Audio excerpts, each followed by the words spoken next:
tahun 1908 itu anak-anak muda, anak-anak fakultas kedokteran itu kumpul tuh di kelas. Mereka untuk bentuk satu organisasi yang itu namanya Budi Utomo. Merdeka. Nah, apa peran kita di Hari Sumpah Pemuda ini yang bisa kita kontribusikan kepada masyarakat Indonesia, khususnya Kota Jambi?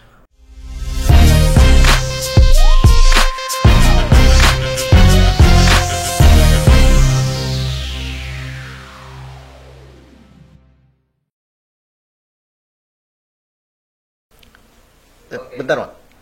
Nggak apa-apa, itu rekan Mbak sebenarnya. Oh gitu. Nah, maksudnya hari ini akan tayang 28 Oktober kan? Jadi seakan-akan nih Oke, kok ketawa Bang. Jadi kayak hari ini bukan perdana ya. Kemarin kita sudah duduk bareng juga ketemu ya. Kayak kita kita dengan agenda yang berbeda. Agenda berbeda, tema yang berbeda. Dan apa ya? Hari ini kebetulan hari perayaannya anak muda. Betul. Jadi kemarin saya baru ulang tahun Bang. 27 Oktober. Lupa kemarin. Hari ini tanggal 28 Oktober, harinya anak muda, Sumpah Pemuda. Jadi kayaknya hari ini kita bakal happy, kita bakal ngerayain gerakan-gerakan anak muda di kancah politik, kancah perkembangan Indonesia dari awal sampai hari ini, Bang. Jarang kan kita ngobrol kayak gini kemudian direkam. Betul. Biasa kita ngobrol santai di warkop. Iya. Kali ini kita bebas. Kayak berisinan ya obrolan kita berdua, Bang. Padahal kayaknya selama bela, cuman bedanya sekarang direkam. Iya. Jadi apa nih, Bang? Kita bahas dari sesuai dengan hari ini lah gitu kan, harinya ulang tahun tentang Sumpah Pemuda gitu. Jadi kita lebih ke bahas anak-anak muda sekarang lah. Apa beda anak muda dulu dengan anak sekarang. Tapi jangan kayak jokes orang tua gitu. Anak muda dulu lah tua. Anak muda sekarang masih muda. Itu jokes orang tua. Jadi kita tidak bahas yang seperti itu. Tapi perannya lah bedanya gitu. Dari mana kita awal ceritanya gitu, kira-kira. Menarik sih, Bang. Anin sering nih ngisi materi di kampus, di beberapa agenda itu. Kayak suka nih ngebahas dengan Sumpah Pemuda itu karena ternyata banyak cerita-cerita di balik itu yang kayaknya kalau kita ambil ibrohnya, kita ambil maknanya dalam gitu, Bang. Sumpah Pemuda kan 28 Oktober 1928 kan. 20 tahun sebelum itu, 1908, itu kan anak-anak muda tuh, anak-anak kedokteran. Ini nih anak kedokteran kumpul di kelas.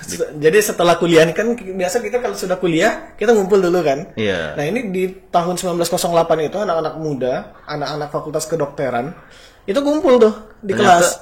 Mereka untuk bentuk satu organisasi yang itu namanya Budi Utomo.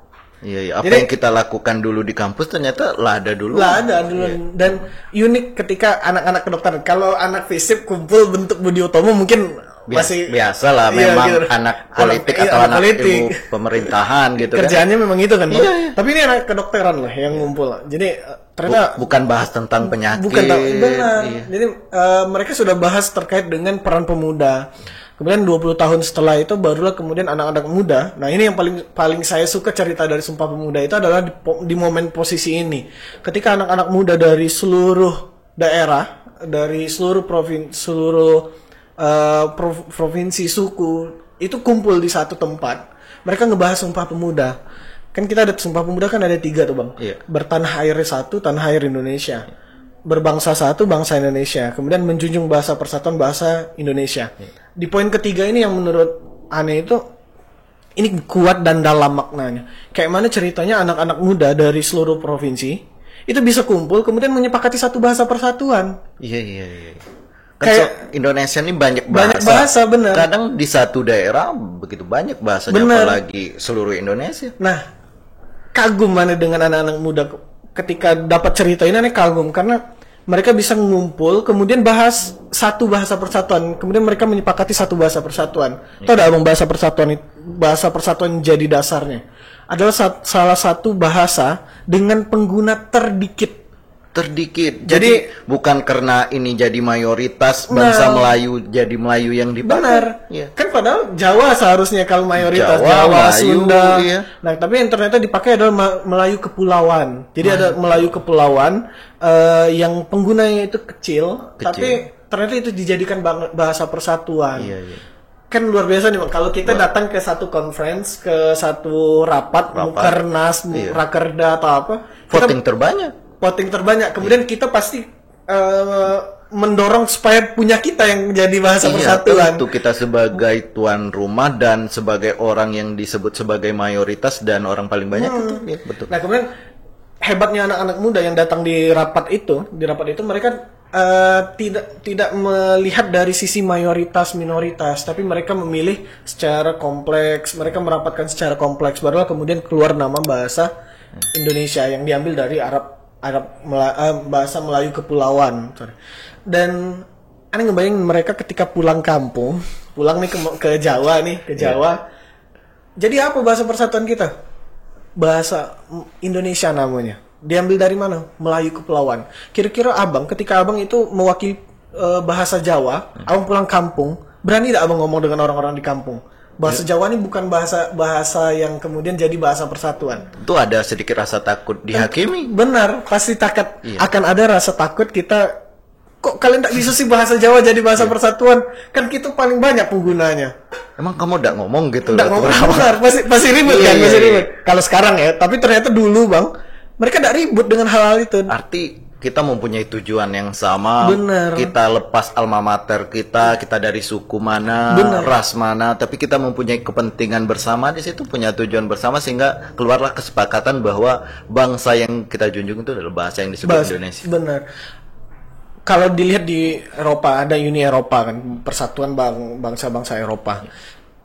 Betul berat apa bahasa persatuan mereka, Bang? Menurut apa? Inggris. Kalau pasti kebanyakan orang berpikir. Ada sering nanya kan, kira-kira Uni Eropa itu apa bahasa persatuan mereka? Inggris, Bang. Bukan. Jerman, Bang. Bukan. Prancis, Bang. Bukan. Bahasa persatuan mereka itu banyak. Kalau tidak salah itu ada 25 bahasa persatuan. Jadi ketika mereka rapat, di belakang tuh berjejer penerjemah. Saking banyaknya bahasa persatuan mereka. Mereka nggak disatukan dengan bahasa. Tapi beda dengan kita. Kita itu punya union, dan kita punya unity. Kita punya persatuan, dan kita punya kesatuan. Nah, itu yang dibedakan. Kalau mereka tuh punya persatuan, tapi mereka tidak punya kesatuan. Kalau kita ada kesatuannya, maka kemudian nama kita Negara Kesatuan Republik Indonesia. Disebut dengan NKRI. Gitu. Walaupun berbeda bahasa, berbeda suku, berbeda agama, dan berbeda latar belakang, tapi kita tetap disatukan yang nama NKRI. Benar. Dan itulah yang kemudian menjadi penyemangat aneh untuk ikut kontribusi di agenda-agenda nasional, agenda-agenda internasional. Maka kalau dulu abang ingat aneh di kampus sering ikut lomba-lomba, sering ikut conference. Aneh ngebagi agenda itu di 3 hal kan, entrepreneur, kemudian leadership, sama yang terakhir itu environment, lingkungan. Karena kayaknya peran pemuda Indonesia itu diperhitungkan di dunia. Jadi anak-anak muda Indonesia itu berbeda dengan anak-anak muda di daerah-daerah lain. Infiltrasi anak-anak muda Indonesia itu luas. Dan hari ini kadang kita kehilangan identitas itu, Bang. Mulai kehilangan identitas itu, dan tugas kita kira-kira apa penyebabnya kita kehilangan jati diri pemuda sebenarnya? Nah, karena sekarang itu perang di dunia itu bukan lagi pakai bedil-bedilan, apa namanya? Perang zaman dulu lah yang memakai kekerasan. Benar. Nah, perang-perang sekarang tuh perang-perang pemikiran, kemudian perang-perang karya. Nah, dan kita itu anak muda Indonesia itu masih sedikit yang kemudian punya karya-karya hebat.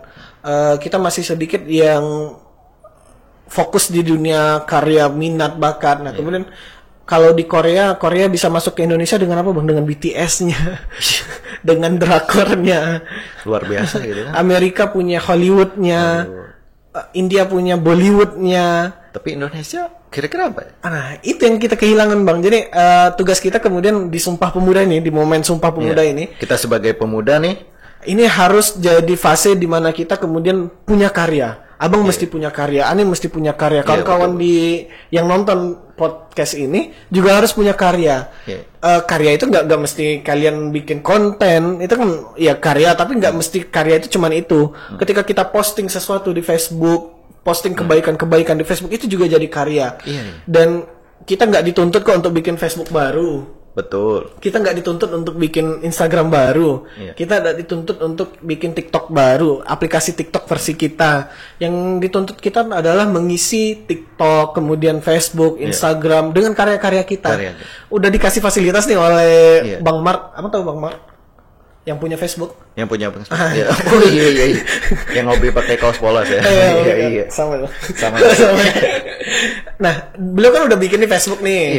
Ya udah, kita manfaatkan apa yang dibikinnya. Betul. Maksudnya jangan cuma sekedar Facebook itu untuk cari teman. Padahal manfaat begitu luas yang bisa kita petik. Jangan cuma untuk stalking teman kan, atau stalking mantan. Jadi Facebook itu jadi tempat karya kita. Mungkin kita bikin konten kayak gini, diupload di Facebook, diupload di Instagram. Bisa jadi infiltrasi konten-konten kita itu sampai ke dunia luar. Nah, ketika kita kayak kemarin Alfirev, Wonderland Indonesia-nya, video Wonderland Indonesia yang bisa trending sampai di reaction sama konten creator luar gitu kan. Itu kan luar biasa tuh Bang. Dan itu nunjukin nih Indonesia ini nih Indonesia. Abang waktu lihat video tuh merinding gitu. Asli merinding sih. Luar biasa memang Indonesia itu indah gitu. Bener. Beda dari yang lain. Jadi bangga dengan Indonesia. Ini ketika dinyanyikan Padamu Negeri itu nangis Bang. Nonton video itu. Merinding masih kalau lihat. Itu gambaran ternyata Indonesia ketika anak-anak mudanya berkarya itu bisa jadi apa ya? Memang mengguncang dunia. Benarlah kata Soekarno kan. Beri saya 10 anak muda, maka akan kuguncang dunia. Dan kalau kita punya Atta, kita punya Alfirev, kita punya Eka, Gustiana, dan kita punya anak-anak muda lain yang kemudian saya yakin ini bisa nih guncang dunia. Sebenarnya kita itu gak perlu menirukan siapa. Seharusnya kita dengan hobi kita, apa bakat kita. Kalau setiap individu dari pemuda Indonesia tuh mengisi karya-karya sesuai dengan potensi dan bakat dan minatnya, mungkin Indonesia mempunyai karya yang luar biasa yang bisa dilihat oleh dunia. Benar, apalagi sekarang bonus demografi kan. Tapi kebanyakan kita kan, ini kayak gini, kita tiru. Padahal kan kita nggak harus meniru. Apa yang jadi hobi kita sampaikan ke dunia, tak usah malu, nggak usah jadi minder. Ini kan udah ada.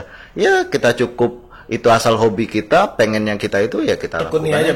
Pasti bakal ujungnya pasti akan berhasil kan Bang. Ini. Jadi itu sih Bang. Ani lihat Sumpah Pemuda ini momen bagi kita kemudian untuk loncat lebih jauh, terutama bagi kita berdua, bagi Ani secara pribadi, karena Ani masih dikit ngelakuin hal-hal banyak untuk anak-anak muda Indonesia.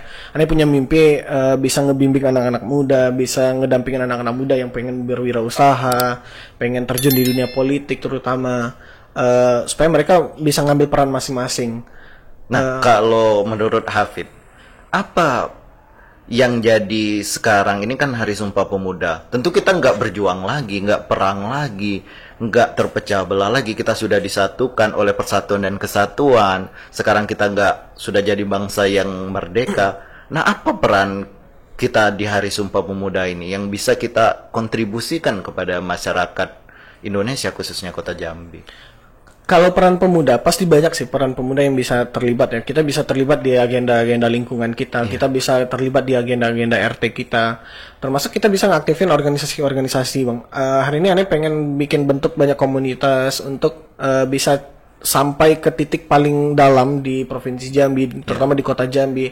Ane pengen ada anak-anak muda yang kemudian fokus dengan masyarakat, anak-anak muda yang terlibat di langsung berdampingan dengan masyarakat, memberikan pendampingan di masyarakat, pendampingan apapun itu, wirausaha kah, sosial kah, ataupun pendampingan terhadap politik mereka gitu. Nah, dan yang paling penting sebenarnya adalah karya. Ketika anak-anak muda di Indonesia bisa memiliki karya, anak-anak muda Indonesia konsisten dengan karya, pasti anak-anak muda Indonesia bisa tampil di dunia luar. Dan Ane yakin sih Indonesia bisa dapat bonus demografi ini, itu kita bisa manfaatkan lebih. Sepakat.